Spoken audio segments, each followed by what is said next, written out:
C'est incroyable. C'est le seul pays au monde où des enseignants de lycée peuvent se moquer d'un professeur agrégé de droit, membre du curatorium de droit, qui atteint le summum du droit international. Il y a qu'au Cameroun, je vous ai écouté, monsieur. Je vous ai écouté. La République ne tourne pas autour du MSC, elle ne tourne pas autour de monsieur l'ancien président du MSC. En venant ici, j'ai lu un journal qui avait titré sur lui, le journal avait titré l'ingénieur du boucan. Je rappelle aux Camerounais ce soir que c'est pas la première fois que l'ancien président du MRC, professeur monsieur Kamto, écrit à l'Union africaine ou aux institutions internationales. Ce n'est pas la première fois. Je voudrais demander aux Camerounais de demander à monsieur le professeur, l'ancien président, de leur donner un peu le bilan des écrits antérieurs. Ancien président de quoi? Dieu merci. Donc, qu'il essaie un peu de leur donner le bilan des écrits antérieurs. Pourquoi? Je le dis, c'est Jalin. C'est Jalin. Moi, pour nous, c'est l'ancien président du MSC. Je ne veux pas faire le débat. Pour nous, au RDP, c'est un ancien président du MSC. En venant ici, j'ai lu un journal qui avait titré sur lui, le journal avait titré l'ingénieur du boucan. Parce que si c'est une façon de chercher à divertir les Camerounais, on a beaucoup trop de problèmes. Le pape était chez nous, il nous a donné un certain nombre de conseils. On est en train d'entrer dans l'application. Il faut qu'on essaye un peu de poser des actes qui vont faire que la société se retrouve et que les tensions sociales chutent. Donc c'est ce qui nous préoccupe en ce moment. Mais puisqu'il faut en parler, on va en parler. Je voudrais dire qu'en réalité, Serge Alain, comme vous l'avez subodoré dans votre discours introductif, cette modification est une sorte de renforcement des institutions républicaines. Qu'est-ce qu'on renforce au niveau des institutions républicaines? On renforce la suppléance. On ne modifie rien d'autre. Il n'y a pas eu un nouveau gouvernement. Et contrairement à ce qu'il a dit, il n'y a aucun changement anticonstitutionnel. Le Cameroun n'invente ni la poudre à canon, ni le fil à couper le beurre. Il m'est arrivé de rappeler sur d'autres plateaux l'histoire de Gerald Ford, qui a dirigé les États-Unis d'Amérique de 1974 à 1976 sans avoir été aux élections. Et je rappelle que jusqu'à ce jour, au nom du 25e amendement de la Constitution américaine, quelqu'un peut diriger les États-Unis sans avoir été élu.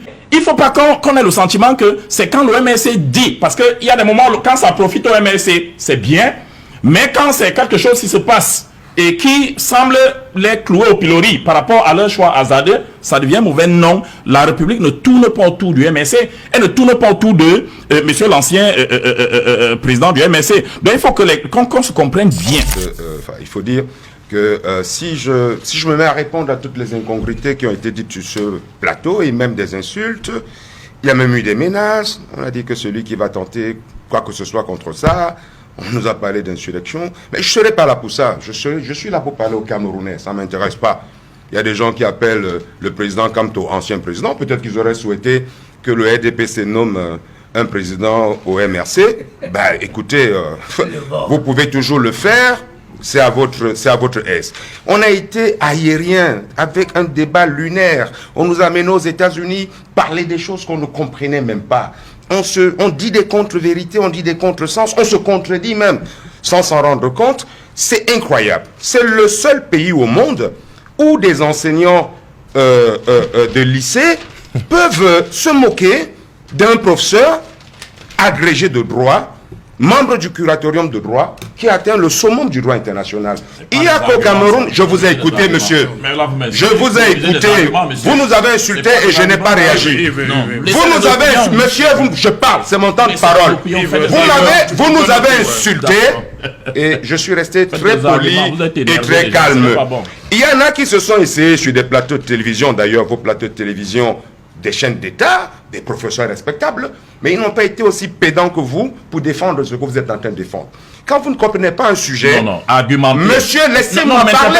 Ne m'interpellez pas. Mais laissez-moi parler. Vous êtes faible en argumentation. Laissez ma personne argumenter, qu'on se rende compte que vous avez déconstruit ce que j'ai dit. Alors, vous faites de l'opinion. Maintenant, vous n'avez passé le temps à ne faire que ça. Non, si vous pensez, j'ai donné des références. Vous n'avez passé le temps à ne faire que me ça. contredire si vous pouvez. J'ai entendu ancien président du MRC. Je ne sais pas si c'était le sujet. Je lisais une référence. Maintenant, j'avance. Je suis pas là pour un débat de cours de récréation de lycée. Vous pouvez même pas. Vous êtes habitué au cours de récréation de lycée. Vous pouvez pas avec moi. Alors, Serge Alain, vous avez posé un sujet aujourd'hui. Le thème est là. Tous les Camerounais peuvent lire. On nous a amenés partout. l'élection 2020. Paul Biya, génie de la politique. Argument. J'ai posé une seule question ici. Quelle était la nécessité de cette réforme? J'invite les Camerounais à écouter la réponse. C'était pour résoudre... Mais c'est incroyable. Vous allez lui répondre. Vous êtes habitué au lycéen. Ici, il n'y a pas de lycéen. Vous êtes pire qu'un lycéen. Non. Alors, donc, je disais, à l'entame de cette émission, j'ai posé des questions simples. C'était pour résoudre quel problème? Notre constitution, qu'on nous dit stable, je découvre aujourd'hui qu'il y avait des vices et qu'il y avait des trous dans cette constitution. Ça a été dit, hein. Mais monsieur, c'est incroyable quand même. C'est quand même incroyable. Vous ne m'intimidez pas. Non, permettez, vous aurez votre temps à vous. Je vous en prie. Notre constitution est claire. Quelqu'un a été élu en cas de vacances, de décès. Le président de l'Assemblée nationale, le président du Sénat assure l'intérim et a un temps défini par la Constitution pour organiser les élections présidentielles.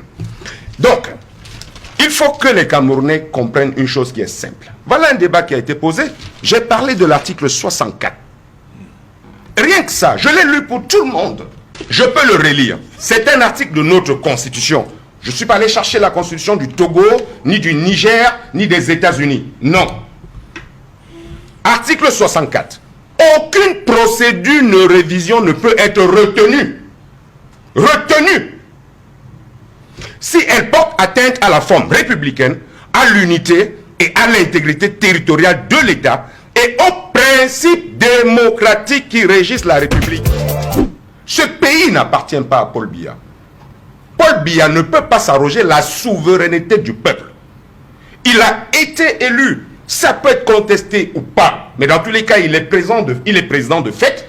Il ne peut pas s'abroger la souveraineté du peuple et se permettre de passer cette souveraineté-là à quelqu'un d'autre par un acte de nomination. C'est pourquoi nous disons aux Camerounais de faire très attention à ce qui se passe et nous leur demandons de manifester leur mécontentement. Ce que nous demandons aux Camerounais, c'est d'aller sur un site qui est Cameroun en anglais, c'est-à-dire avec 2 O, -du-6, pétition au pluriel.com, en 3 clics, qu'ils signent la pétition qui a été lancée par le président national du MRC, le professeur Maurice Kamto, pour donner leur avis et dire que ce qui est en train de se passer aujourd'hui au Cameroun est un acte très grave.